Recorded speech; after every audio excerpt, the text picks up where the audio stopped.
함께 읽을 성경 구절은 히브리서 11장 39절에서 40절입니다. 히브리서 11장 39절에서 40절.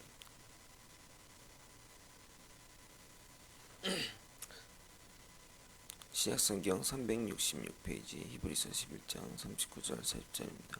짧은 본문이라 함께 읽겠습니다. 시작. 이 사람들은 다 믿음으로 말미암아 증거를 받았으나 약속된 것을 받지 못하였으니 이는 하나님이 우리를 위하여 더 좋은 것을 예비하셨은즉 우리가 아니면 그들로 온전함을 이루지 못하게 하려 하십니다. 아멘. 우리 믿음의 사람들은 세상으로부터 조롱과 멸시를 받는 것이 당연하다는 것을 명심해야 합니다.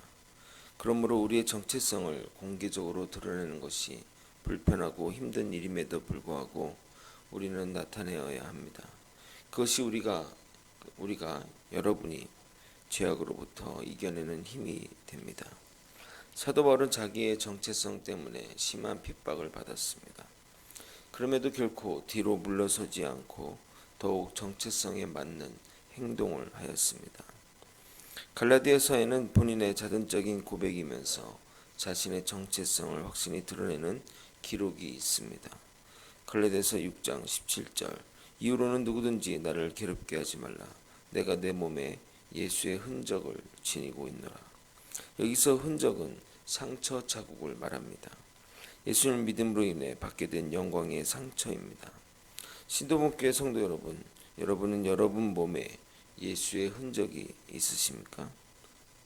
만약 여러분이 예수만 믿으면서 꽃길만 걸어오셨다면 정말 그 길이 예수님이 가신 길인지 확인해 보셔야 합니다. 믿음에는 반드시 시련과 고난이 따릅니다. 그러나 가끔 죄로 인해 주어지는 시련과 고난을 믿음의 시련으로 착각해서는 안 됩니다. 죄를 지어서 고난을 받고 있는데 이것이 마치 믿음의 시련이냐 생각한다면 고난을 주신 하나님의 의도와는 전혀 다르게 적용하는 것입니다. 죄로 인한 시련은 회개밖에 없습니다. 고난을 벗어나게 해달라고 기도해야 할 것이 아니라 주님께 엎드려 기도하며 다시는 죄를 짓지 않겠다고 기도해야 합니다. 이것을 명심하시기 바랍니다. 본인이 말하지 않으면 남이 알 수 없기 때문입니다. 그러므로 고난의 의미를 명확하게 깨달아서 그에 따른 바른 행동을 하는 신도분교회 성도들이 되기를 소망합니다. 이런 질문을 하는 분들이 있습니다. 예수님이 이 땅에 오신 이후에 사람들은 예수 그리스도를 믿고 구원에 이르게 되었는데 구약의 백성들은 예수님을 보지도 못했는데 어떻게 구원을 받나요? 오직 예수님으로만 구원을 받는다고 알고 있는데 그들은 다 지옥 가나요? 어떻게 되나요? 라고 말입니다. 그것에 대한 답변이 오늘 본문의 강해가 될 것입니다. 그래서 어려운 내용이 포함되어 있으니 주의 깊게 들어주시기 바랍니다. 39절 한번 읽어보겠습니다. 시작. 이 사람들은 다 믿음으로 말미암아 증거를 받았으나 약속된 것을 받지 못하였습니다. 위에 언급된 믿음의 용사들은 믿음으로 증거를 받았다고 합니다. 증거를 받았다라고 쓰인 마르티레오는 과거 분사 수동태 형태를 띠고 있습니다. 이 수동태를 신적 수동태라고 합니다. 너무 어려운 설명을 빼고 설명하면 의미상의 주어가 하나님이기에 이 사람의 신앙의 증인이 하나님이 된다는 말입니다. 그래서 그들의 신앙이 진실됨을 하나님이 증거해 주시는데 단 한 사람도 이 세상에서 약속이 성취되는 복을 누리지 못했다고 말하고 있습니다. 그들은 하나님의 약속이 일부 성취되는 것을 보았고 구약에 언급된 약속과 약속된 영원한 하나님의 나라는 보지 못했습니다. 보지 못했다고 그들의 하늘의 시민권이 보장되지 않은 것은 결코 아닙니다. 그들의 하늘의 시민권은 안전하게 보장되어 있습니다.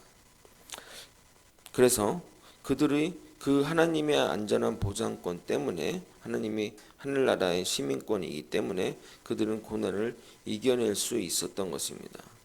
그들이 약속된 것을 받지 못한 것은 그리스도가 그들 시대에 오지 않았기 때문입니다. 영원한 하나님의 나라는 예수 그리스도가 오심으로 성취되는 것이기 때문입니다. 위에서 언급한 것처럼 예수님이 오지 않았으나 그들이 구원을 못 받았다고 하는 것은 말이 되지 않습니다. 그렇지 않음을 말하는 성경 본문이 바로 히브리서 11장 본문입니다. 그들이 약속된 것을 받지는 못했지만 하나님이 증인이 되어 그들의 믿음을 증거하시는 겁니다. 그러므로 그들의 구원은 이루어진 것입니다. 알포드라는 신학자는 이런 상황을 이렇게 표현합니다. 저들을 위해 종국적인 구원은 순전히 미래에 속하였으나 우리에 의해 그것이 미래사인 동시에 또한 현재사이다 라고 말했습니다. 즉 신약 시대의 성도들에 의해서 그리스도를 통한 약속이 이미 성취되었고 재림을 통한 종국적 성취는 구약 성도에게나 신약 성도에게나 모두 미래에 속한 것입니다. 이 부분의 이야기는 추후에 또 다시 한번 다루도록 하겠습니다. 매우 신학적인 내용들이 담겨져 있기 때문입니다. 40절 한번 읽어보겠습니다. 시작. 이는 하나님이 우리를 위하여 더 좋은 것을 예비하시되 우리가 아니면 그들로 온전함을 이루게 하지 못하니라. 39절 서두에 이 사람들은 믿음의 선지일 때, 즉 구약의 선조들을 말하는 것이고, 여기 40절에 우리는 예수님 부활 승천 이후에를 살아가는 자들을 말합니다. 하나님은 신약 성도들을 위해 구약 성도들에게 주어진 것보다 더 좋은 약속을 예비하셨다고 합니다. 그렇다면 하나님이 신약 성도들을 위해 미리 준비하신 더 좋은 것은 무엇을 말하는 것일까요? 이는 그리스도로 말미암은 구속과 그로 인한 하나님의 직접적인 교제를 가리킵니다. 구약의 성도들은 신약의 성도들을 위해 하나님께서 미리 준비하신 구원을 멀리서 바라볼 뿐이었습니다. 이는 하나님께서 창세 전에 이미 계획하신 일입니다. 그렇다고 구약의 성도들이 이 축복에 참여하지 못하는 것이 아닙니다. 그들은 오실 그리스도와 그분을 통한 구원을 믿음을 가지고 미리 본 반면 우리는 이미 오신 그리스도를 믿음을 가지고 영접한 것만이 다를 뿐입니다. 결국 믿음에 따른 상급이란 면에서 그들이나 우리는 다를 게 없습니다. 40절 후반부를 보게 되면 하나님이 예비하신 더 좋은 것은 구약의 성도들과 신약의 성도들이 긴밀한 관계가 있음을 보여주고 있습니다. 이것은 우리가 구약의 성도들을 온전케 한다는 의미가 아니라 그들이 우리와 함께 그리스도 안에서 온전해진다는 의미입니다. 옛 언약 아래 있던 믿음의 선진들은 그들 스스로는 완전하게 되지 못하였습니다. 그 이유는 사람을 완전하게 이루기는 것은 그리스도를 통해서 비로소 가능하기 때문입니다. 예수님께서 오셔서 십자가의 속죄 사역을 이루심으로 믿음의 사람들이 완전함을 얻게 되었습니다. 따라서 그들은 그리스도를 통해 우리와 함께 완전해지는 것입니다. 예수님이 요한복음 19장 3절에 내가 다 이루었다는 선포와 예수님이 부활하신 전까지 그들이나 우리 모두 완전함에 이르지 못한 상태였습니다. 여기서 우리는 예수님의 속죄 사역의 효력이 신약뿐만 아니라 구약의 믿음의 사람까지 미친다는 사실을 확인해야 됩니다. 이러한 구약의 성도와 우리 신약의 성도가 가지는 상호 관련성에 대한 이해가 매우 중요한데, 어떤 이들은 구약의 성도들에게는 신약의 성도가 절대적으로 필요한 반면 신약의 성도들에게는 구약의 성도들이 필요하지 않는다고 하는 생각하는데, 이것은 옳지 못한 생각입니다. 구약은 구원의 은혜를 얻기 위한 기초를 쌓는 것이고 신약을 통해 완성을 이루는 것입니다. 그런데 여러분, 기초 없이 완성을 이룰 수 있습니까? 기초 없이 완성도 없고 기초만 있다고 되는 것도 아닙니다. 그러므로 기초와 완성은 따로 떼어서 생각할 수 없습니다. 구약의 성도들은 우리를 기다려 했고 그리스도로 말미암아 옛날보다 더 좋은 자리에 앉아 있으며 그리스도께서 제공해 주신 영적인 축복을 함께 나눌 수 있게 된 것입니다. 이것은 하나님이 창세 전에 미리 정하신 것입니다. 조금 어려운 내용인 것 같아서 조금 설명드리면 이 우리 시간의 개념이 여러분 시간의 개념에 우리가 매여 있기 때문에 구약의 백성들이 이제 예수님 오심으로써 완성이 된다는 것뿐이지 그들은 이 약속을 보고 증거를 받았기 때문에 예수님이 오시지 않았다 하더라도 궁극적으로는 죽고 하나님이 다시 오심으로써 우리가 다 부활하잖아요. 그때 최종적으로 다 완성이 될 거라는 겁니다. 저희도 마찬가지죠. 저희도 죽으면은 그냥 일단 예수 그리스도 안에서 잠자는 자가 되는 것이고 뭐 우리가 생각하는 잠자는 개념이 아니라 시간의 개념이 우리는 시간에 매여 있잖아요. 우리는 3차원에 있는 사람들이고 시간에 대해서 1초, 2초 지금 시간의 지남에서 거기에 매여 있잖아요. 우리가 지금 시간을 뛰어넘을 수 없고 과거로 갈 수가 없잖아요. 우리는 시간에 매여 있지만 하나님은 전지전능하고 무소부재하고 어디든 존재하기 때문에 과거에도 계시고 현재에도 계시고 미래에도 계신 거예요. 그럼 하나님 입장에서는 과거, 현재, 미래가 동시에 있는 거나 마찬가지죠. 이 개념을 조금 좀 이해하시면 이게 좀 과학적인 내용도 조금 이해할 수 있는데 그렇기 때문에 우리는 시간에 매이기 때문에 아직 그게 완성되지 않은 형태로 된 거지만 하나님 보시기에는 다 완성이 된 것입니다.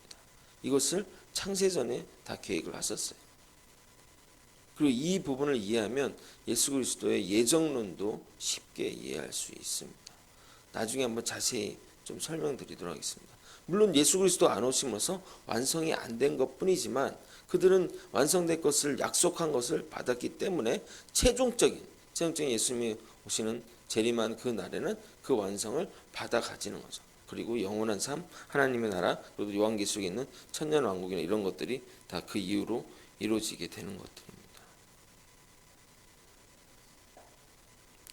이해되십니까? 조금 어렵다는 거 좀 이해해 주면 좋겠습니다. 따라서 우리는 구약의 성도들을 구원의 축복에서 제외시키거나 우리와 아무 상관이 없는 이들처럼 생각해서는 안 됩니다. 성경은 구원을 얻은 우리가 아브라함의 아들이고 아브라함과 함께 복을 받는다고 가르칩니다. 아브라함 구약의 사람들이잖아요. 근데 같이 받는다고 얘기를 하고 있습니다. 갈라디아서 3장 7절 9절을 읽어드리도록 하겠습니다. 그런즉 믿음으로 말미암은 자들은 아브라함의 자손인 줄 알지어다. 또 하나님이 이방을 믿음으로 말미암아 의로 정하실 것을 성경이 미리 알고 먼저 아브라함에게 복을 전하되 모든 이방인이 너로 말미암아 복을 받으리라 하였느니라. 오늘 그 청장년 예배 때 요 얘기를 좀 할 건데 하나님의 계획은 이방인에 대한 모든 것들이 창세전부터 아브라함부터 얘기를 하고 있었어요. 널 통해 세상 모든 민족이라 했기 때문에 이스라엘 민족이 아닌 세상 모든 민족이 복을 받을 거라고 하나님 얘기를 하셨잖아요. 그러므로 믿음으로 말미암은 자는 믿음이 있는 아브라함과 함께 복을 받느니라. 이게 다 계획이 돼 있었던 거예요. 지금 우리가 이방인이잖아요. 따지고 보면 처음 따지면 근데 우리가 다 복을 받게 될 것을 하나님은 아브라함을 부르시면서 미리 계획하신 거라는 겁니다. 우리는 영광스럽고 은혜로운 하나님의 구원의 계획과 목적이 우리의 의로운 행위에 의한 것이 아니라 온전히 예수 그리스도를 통한 하나님의 은혜로 말미암은 것임을 알기에 우리는 겸손해야 합니다. 구약의 성도들 역시 분명히 율법의 행위로가 아니라 믿음으로 구원에 참여한 것입니다. 그들과 우리가 모두 그리스도를 통해 구원에 동참하고 완전해진다는 측면에서 그들과 우리는 모두 연결되어 있고 하나의 목표를 향해 나아간 사람들인 것입니다.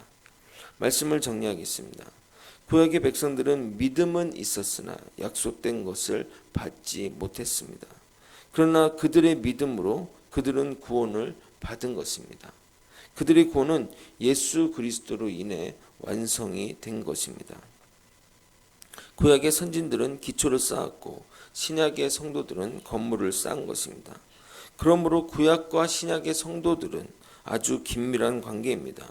구약의 백성이 없다면 신약의 백성도 구원을 못 받을 것이고 그 반대도 마찬가지입니다. 절대 신약과 구약을 따로 생각해서는 안 됩니다. 하나의 말씀 안에 묶여진 우리가 주님의 큰 구원을 받아가짐을 믿고 믿음의 길로 나아가는 저와 여러분이 되시길 예수님의 이름으로 소망합니다.